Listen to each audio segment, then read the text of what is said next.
Hola, ¿qué tal? El día de hoy vamos a resolver el examen extraordinario del área B, en el cual, bueno, vienen 12 preguntas tomadas el día de hoy, 11 de febrero. Bien, el primer problema nos habla de un tema de óptica, es acerca de lo que pasa por la refracción de la luz, debido a cuando pasa de un medio a otro. En este caso podemos ver objetos, supongamos en la piscina, que se ven con menos profundidad de la que deberían. Y en este problema nos menciona lo siguiente. Si la profundidad de una piscina es de 2.40 metros cuando se mira verticalmente a través del aire, nos pide la profundidad real en metros. Ya, en primer lugar, esta profundidad de la piscina es la profundidad real. Y lo que nos está pidiendo es la profundidad aparente. Quizá que hay un pequeño error de tipeo o el contexto, o quizás por ahí hay una coma que debería ir antes para que se pueda entender un poco mejor. Pero en sí lo que nos pide el problema es la profundidad aparente, es decir, la profundidad que mide cuando yo la veo desde arriba, fuera de la piscina, y veo el fondo, por así decirlo. Bien, en primer lugar, se aplica la ley de Snell. Obviamente no voy a demostrar la ecuación ahorita, porque es una demostración no larga, pero sí quita tiempo, ¿correcto?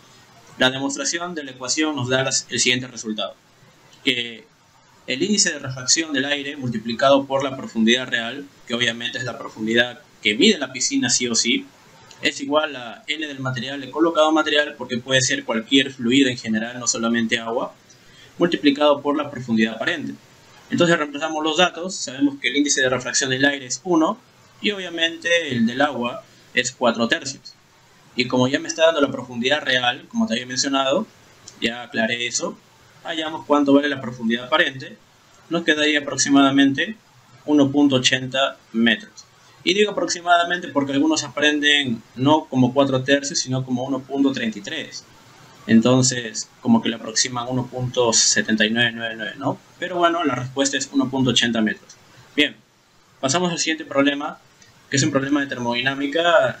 En sí es un problema de termodinámica 2, que ya tiene que hablar del ciclo de Carnot para una máquina ideal. Y obviamente hacemos un pequeño esquema para poder verlo un poco mejor. Bien, tú ya sabes que aquí tenemos dos focos, o dos isotermas. Una isoterma a mayor temperatura y una menor temperatura. La isoterma de mayor temperatura, por procesos naturales, va a ceder calor al foco frío, al de menor temperatura. Es un proceso natural, ¿correcto? Ese calor le voy a llamar calor A. Primero va a ser absorbido por un motor. Ese motor va a aprovechar una parte de esa energía para producir trabajo. Pero obviamente, como ninguna máquina es 100% eficiente, un poco de esa energía que está dando el foco caliente se va a ceder al foco frío. Y bueno, por conservación de la energía ya sabemos que este calor A, correcto, tiene que ser igual al trabajo más lo que se pierde. Pero lo que nos piden a nosotros es calcular cuánto vale el trabajo del ciclo. Bien, como es una máquina de Carnot, se puede hacer de manera rápida conociendo la relación de Kelvin, que ya sabes que es únicamente cuando se trata de una máquina de Carnot o que sigue el ciclo de Carnot. Entonces, la relación de Kelvin me dice lo siguiente: temperatura del foco caliente dividida por la temperatura del foco frío es igual al calor que se absorbe, que sale del foco caliente, dividido por el calor que se va a ceder al foco frío. Y reemplazando los datos que nos da el problema, ahí están las temperaturas y ahí está el calor perdido, podemos hallar cuánto vale el calor absorbido, que me queda 140 Joule. Y obviamente, como ya te había dicho, por conservación de la energía, que el calor absorbido es 140 y lo que se pierde es 60, obviamente lo que se aprovecha es la diferencia, que viene a ser 80 Joule. Ahí está. Y esto es lo que nos pide, cuánto vale el trabajo, o sea, lo que se está aprovechando. Pasamos al siguiente problema. Es un problema de gases ideales. Yo sé que algunos los pueden confundir, como te mete el gas de hidrógeno, tú puedes pensar que es un problema que tiene que ver con el átomo de hidrógeno, ¿no? Pero ahí te menciona gas, ¿correcto? Y te pide la energía cinética promedio, en múltiplos de 10 en la menos 21, en condiciones normales. Este término de condiciones normales es muy importante porque me da referencia a que la temperatura es 0 grados Celsius o 273 grados Kelvin. Entonces, al momento de reemplazar en la ecuación para la energía cinética promedio, que tú ya sabes que se calcula como 3 medios la constante de Boltzmann por la temperatura en grados Kelvin, me queda que, ya sabes que la constante vale 1.38 por 10 a la menos 23 Joule por molécula por grado Kelvin, y la temperatura que tiene que estar en grados Kelvin, que es 273. Operando todo esto me queda aproximadamente 5.65 por 10 a la menos 21 Joule por molécula. ¿Qué quiere decir? Que cada molécula en promedio del gas de hidrógeno tiene esta energía, nada más. Muy bien, así de sencillo está el problema, solamente para reemplazar. Obviamente había que acordarse esta constante y las condiciones normales para un gas ideal. Seguimos. Bien, el problema que viene es un problema de vectores y nos dice lo siguiente: hallar el valor de la resultante en Newton en el sistema mostrado. Bueno, si no sabes qué es Newton, como estamos en el tema de vectores, tú sabes que siempre se trabaja el módulo con una unidad de medida. Y bueno, puede ser cualquier unidad de medida que tú conozcas: Newton, metro, metro por segundo, etc. Bien, lo que hacemos aquí es obviamente leer lo que nos dice al final. Nos dice que la resultante se encuentra en el eje X. ¿Qué quiere decir? Que en el eje vertical o el eje Y no hay resultante, o la resultante se anula. En pocas palabras, en la dirección Y, ambos sentidos, obviamente un sentido hacia arriba y un sentido hacia abajo, se van a anular, y para que se anulen tienen que medir lo mismo. Entonces voy a hacer lo siguiente. En primer lugar voy a descomponer los vectores que no se encuentran en la dirección X y en la dirección Y. En este caso 30 y 40. Los descompongo, ahí puedes ver cómo descompongo 30. Ya sabes que este de aquí sería 30 por el coseno del ángulo θ, y la otra componente sería 30 por el seno del ángulo θ. De igual manera descompongo 40 newton, una va a ser con coseno y la otra va a ser con seno. Y bueno, ya estaría el problema, ¿no? Como te había mencionado, en el eje Y, este 30 coseno que va hacia arriba se tiene que igualar numéricamente con este 40 coseno de 53 que se encuentra hacia abajo, para que la componente total o la resultante en el eje Y se anule y solamente me quede la resultante en el eje X, que es lo que nos dice el problema. Entonces lo que voy a hacer es igualar. Ahí está, estoy igualando. Y si yo igualo, rápidamente te das cuenta que puedo obtener cuánto vale el ángulo θ. De acá me queda que el coseno de θ es 4 quintos, entonces el ángulo θ vale 37 grados. Y si yo quiero hallar la resultante en el eje X, únicamente tengo que restar el sentido positivo, que es a la derecha, 100, menos los que van en sentido contrario, o sea a la izquierda, 30 seno de θ y 40 por el seno de 53, como puedes ver aquí abajo. Luego vamos a reemplazar, obviamente, el seno del ángulo θ vale 37, seno de 53 es 4 quintos. Ahora reemplazamos seno de 37, que es 3 quintos, ahí está. Y lo que nos queda es operar, me quedaría 100 menos 18, correcto, y menos 32. La respuesta vendría a ser 50, obviamente en newton, pues no, nada más. Esa viene a ser la resultante que nos está pidiendo. Pasamos al siguiente problema, y es un problema de estática. Y bueno, este problema es interesante porque ya me da la forma vectorial de cómo se debe trabajar la estática, pues no. Bien, nos dice que tres fuerzas, F1 que es 6i más 3j, y F2 que es menos 4i más 5j, y F3 que es 2i menos 4j en newton, dice que actúan sobre una partícula en el origen. Eso es lo de menos. Lo importante es que actúen en el origen y que sean concurrentes, o sea que pasen por un mismo punto, concurran en un punto, en este caso donde está la partícula. La fuerza en newton que hay que agregar a la partícula para poner en equilibrio. Bien, tú debes saber que para que haya un equilibrio, la suma vectorial de todas las fuerzas tiene que anularse, o sea, tiene que darme el vector nulo o vector 0. 0i más 0j, y si hubiera una componente en k, también sería más 0k. Ahora, yo tengo F1, F2 y F3. Lo que nos está pidiendo es cuánto vale esta fuerza que he colocado, F4. Y lo único que tengo que hacer es reemplazar los vectores. Ahí está, he reemplazado F1, F2 y F3.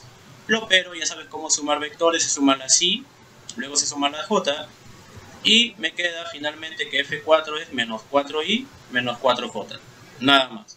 Así de sencillo está el problema. Hace un problema de vectores, obviamente conociendo la primera condición del equilibrio, que es la sumatoria de fuerzas es igual a 0. Muy bien, pasamos al siguiente problema. Es un problema de trabajo. Me dice lo siguiente: una moneda de 5 gramos, correcto, es colocada sobre un plano inclinado que forma 37 grados con la horizontal y se observa que recorre 6 metros luego de 2 segundos de haber sido soltado, es decir, que parte con 0. Me pide el trabajo mecánico desarrollado por la fuerza de rozamiento, también llamada fricción. Bien, el diagrama sería más o menos así. Aquí tengo el plano inclinado, acá está el ángulo de inclinación, y acá está la moneda que en 2 segundos recorre una distancia de 6 metros. Ahí está. Y obviamente va a tener después una velocidad v que yo no conozco. La velocidad inicial ya sabes que vale 0 porque se va a soltar. Bien. Y obviamente hay una pequeña altura inicial, ¿correcto? También va a ser muy importante porque para poder resolver el problema tienes que recordar el teorema del trabajo y la energía. En este caso, lo siguiente, como me está pidiendo el trabajo hecho por la fuerza de rozamiento, toda fuerza de rozamiento o fricción hace que se pierda energía. Es decir, hace que varíe la energía mecánica, la energía total. Y el teorema nos dice lo siguiente. El teorema hecho por las fuerzas no conservativas hace que varíe la energía mecánica. Es decir, es la energía mecánica final menos la inicial. Si te das cuenta, en el gráfico, al final, solamente tengo energía cinética porque ya no tiene altura. Ya llegó al piso. Yo lo he dibujado así, para que se entienda un poco mejor. Y en el caso inicial tengo energía potencial gravitatoria porque está a una determinada altura. ¿Qué tengo que hacer? Tengo que reemplazar, tú ya sabes perfectamente, aquí le he puesto, mira, la energía mecánica final es la energía cinética y la energía inicial es la energía potencial gravitatoria. Y reemplazamos las ecuaciones correspondientes, obviamente también se demuestra, la energía cinética es un medio de la masa por la velocidad al cuadrado y la energía potencial gravitatoria es masa por gravedad por la altura que todavía no conozco. Tampoco conozco la velocidad, la vamos a hallar. Bien, para poder hallar la velocidad, vamos por la parte cinemática. En la parte cinemática tenemos que la distancia, obviamente es un movimiento variado, pero siempre se cumple que la distancia es una velocidad constante, que se llama velocidad media, multiplicada por el tiempo. La velocidad media se calcula sumando la inicial, que es 0, más la final, que es la que yo quiero conocer, v, entre 2, esta es la velocidad media, y el tiempo que es 2 segundos. Ya está. Bien. Luego me queda que la velocidad es 6 metros por segundo. Una vez que ya tengo esta parte, ahora sí me voy a la parte energética, ¿no? La ecuación que tenía al final, ¿correcto? Bien. Me queda que el trabajo hecho por la fricción es igual a un medio de la masa por la velocidad al cuadrado menos masa por gravedad por altura. Reemplazamos los datos. La masa es 5 gramos.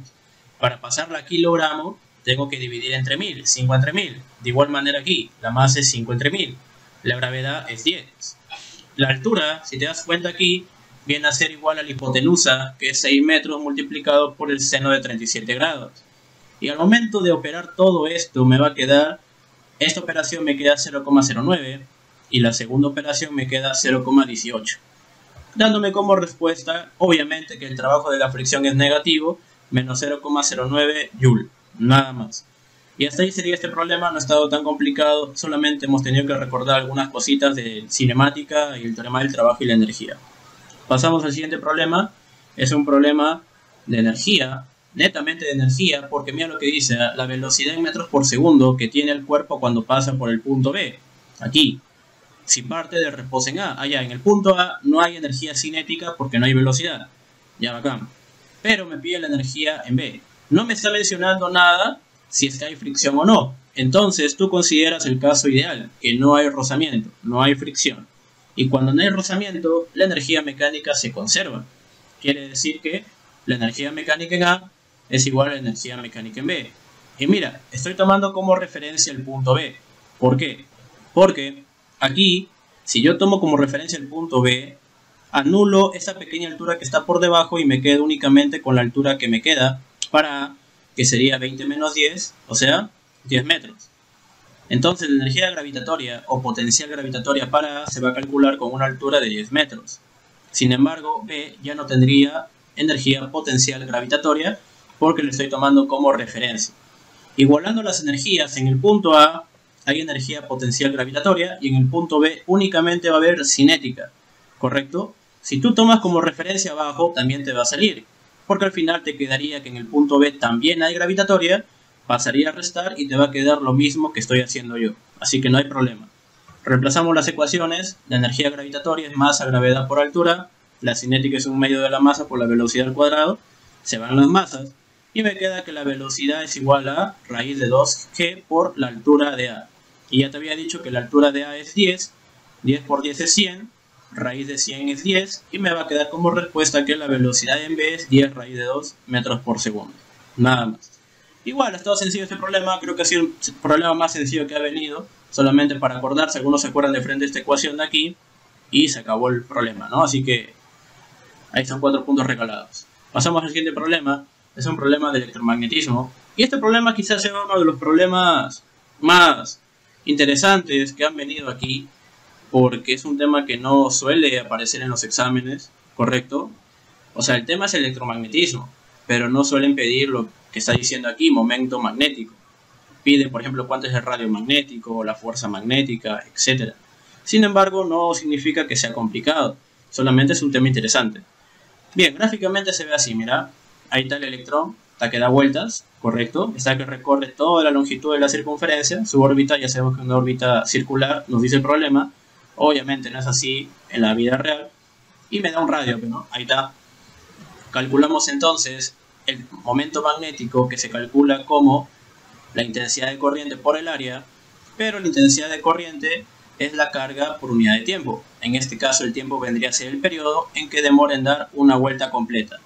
Muy bien, y la carga le he puesto E, no le he puesto Q porque en las claves aparece E, si te das cuenta. Ya si tú no sabías qué significa el E, F por ti. Bien, entonces el área es un círculo, pero ahí está pi por radio al cuadrado, muy bien.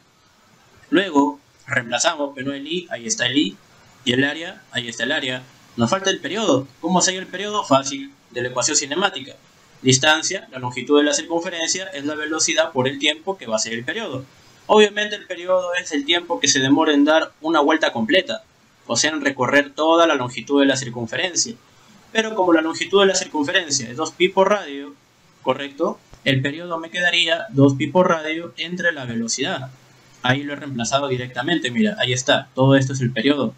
Y operando todo esto me queda que la clave sería carga por velocidad por el radio dividido entre 2. Algunos aprenden de memoria ese término porque es un término general, ¿correcto? Así se calcula, en este caso, cuánto vale el momento magnético de un electrón, ¿no? Que está girando en una órbita circular, no, nada más. Bien, seguimos. El tema que viene es otra vez vectores, pero es un problema que, bueno, yo siempre he trabajado ya hace tiempo, está en mis prácticas, en mi material, y se ha repetido, pues, ¿no? Se ha repetido en este año. Me dice, sobre una argolla fija en la pared, se aplican 2 fuerzas, calcula el módulo en Newton de la fuerza resultante. Es un problema del método del paralelogramo, pero para poder aplicarlo tenemos que hallar el ángulo que forman los vectores, o sea, el ángulo que está en medio. Pero tú ya sabes perfectamente que toda esta recta mide 180 grados. Si ya tengo 70 y 50, para 180 me falta, aquí le he colocado, mira, 60 grados. Ahí está. Es lo único que me falta. Bien, aplicamos ahora la ley de cosenos. Ya sabes, se demuestra, le hemos demostrado en el canal, está toda la parte de vectores deducida, explicada, lo puedes por ahí ver. Pásate por ahí en la parte de lista. Ahí está, vectores, muy bien. Está demostrada la ley de cosenos de manera geométrica. No es complicado. También hay una manera algebraica, pero es un poco más larga. Bien, reemplazamos, sería la raíz cuadrada del módulo del primer vector, que es 50 elevado al cuadrado, más el módulo del segundo vector, que es 30 elevado al cuadrado, más el doble del producto de módulos, 50 por 30, por el coseno de 60, del ángulo que forman los vectores, el cual hemos hallado, ¿no? Y luego le metes, ¿no? Ahí está 50 al cuadrado, 30 al cuadrado, 900, acá te queda 3000, coseno de 60 es un medio. Y tú operas, ¿no? Operas, y te queda que la resultante vale 70, y en las mismas unidades, 70 newton. Nada más. Y así de sencillo ha estado el problema, ¿no? Solamente para reemplazar. Esto de acá no creo que, al menos el 99% de alumnos creo que lo he hecho, porque vectores sí es un tema que se lleva siempre, ¿no? Es un tema que siempre se lleva en cualquier ciclo, porque es el primer tema o segundo tema que aparece en este caso en cualquier práctica. Bien, pasamos entonces, ahí tenemos un tema de electrodinámica, pero mira, lo curioso es que este problema está sencillo, solamente había que acordarnos de algo. Mira, una resistencia R de un circuito simple queda definida según el diagrama voltaje versus intensidad de corriente, obviamente. Te pide la potencia. La potencia, ¿cómo se define? Obviamente se demuestra con el teorema del trabajo y la energía. Para un circuito, ¿correcto? Se calcula multiplicando el potencial, el voltaje, por la intensidad de corriente, V por I. Y en cualquier gráfica, si tienes justamente en los ejes cartesianos esas dos magnitudes físicas y tú necesitas el producto, tienes que hallar el área. Y el área, esto de aquí es un rectángulo, sería base por altura. Entonces multiplicas, sería base por altura, A por B, teniendo en cuenta las unidades o los múltiplos en los que están tanto el voltaje como la intensidad. Entonces también lo tienes que multiplicar por 10 al cuadrado y por 10. Dándote como respuesta 10 al cubo AB watts. Ahí está. Fácil, ¿verdad? Solamente tenías que darte cuenta de esto. Yo siempre enseño así, ¿no? En una gráfica en física, por lo general, te van a pedir área o tangente. Pero acá tangente está de más, así que tienes que calcular el área. Así que el que se acordaba de eso lo hacía rápido el problema, sin necesidad de saber que la potencia era I por V. Ya está. Seguimos. Ahí está. Siguiente problema. Es el problema, en este caso, de hidrostática. Me dice lo siguiente. Un cuerpo se sumerge solo en su cuarta parte de su volumen en el agua y me pide la densidad del cuerpo en kilogramos por metro cúbico. Bien, para hallar la solución de este problema hay que recordar lo siguiente. Bueno, cuando solamente te dan un caso simple, sea cualquier fluido, en este caso, mira, para un cuerpo, correcto, para que un cuerpo flote en cualquier fluido, sumergida solo su cuarta parte, porque esto de acá ya es específico, significa que la densidad del cuerpo es la cuarta parte de la densidad del fluido. Y de igual manera, si quieres que flote sumergida su tercera parte, entonces la densidad del cuerpo es la tercera parte de la densidad del fluido. Ahí está. ¿Cómo se demuestra esto? Igualando el empuje con el peso, pero no, se igualan porque hay equilibrio. Ahí está, te queda esta ecuación. La densidad del agua es 1000 y 1000 entre 4, 250. Nada más, ahí está. Obviamente en kilogramos por metro cúbico, pues no. Y listo, así de sencillo está el problema. Como te digo, este examen está regalado, así que lo único que has tenido que acordarte son las ecuaciones y haber estudiado bien todos los temas de física, pero no, porque el examen viene variado. Pasamos al último problema, que es un problema de electrostática. Mira, en los exámenes anteriores venía el tema en orden, pero no, primero vectores, luego, no sé, dinámica, luego trabajo, luego energía, luego hidrostática, luego electricidad, luego electromagnetismo, luego óptica, algo así, pues, ¿no? Pero en este caso ha venido así mezclado, así que no hay problema. Pero bueno, lo ideal sería que venga ordenado, pero no. Bien, nos dice dos cargas puntuales, una de... Ah, no, las dos. Las dos son de más 4 por 10 a la menos 4 Coulomb y están a 3 metros una de la otra, pero no. O sea, las dos están separadas 3 metros.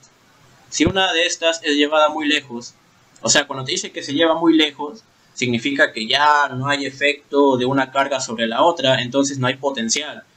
También se le llama en el infinito, pero no, el potencial en el infinito es 0. ¿Correcto? Hay que tener en cuenta eso. Me pide el trabajo externo. Bien, tú debes de saber que el trabajo externo se mide, correcto, con el cambio en la energía potencial, en este caso eléctrica. Es decir, el trabajo va a ser la energía potencial eléctrica final menos la inicial. Pero como la final va a ser en el infinito, ahí está en el infinito, va a ser 0. Y la energía potencial que había inicialmente es el producto de cargas, Q por Q, que es la misma, Q cuadrado, multiplicada por la constante, en este caso de Coulomb, que es K, entre la distancia que lo separaba, nada más. Y con este dato, que te acabo de decir, que el potencial en el infinito es 0, te va a quedar 0 menos, la constante de Coulomb es 9 por 10 a la 9, la carga es 4 por 10 a la menos 4 al cuadrado, ya te dije, es producto de cargas, pero como son iguales, me quedaría Q por Q, Q cuadrado, y la distancia es 3 en metros, dándote como respuesta que el trabajo es negativo, obviamente, 480 Joule. Nada más. Y bueno, hasta ahí sería el video de hoy. No estaba complicado, ha sido un problemas sencillos. Un examen accesible a diferencia de los anteriores, ¿no? La excelencia del 2023-1 vino con mucho contexto, sobre todo para los de ingeniería. Pero es lo de menos. Espero que te haya gustado. No olvides suscribirte y nos vemos la próxima.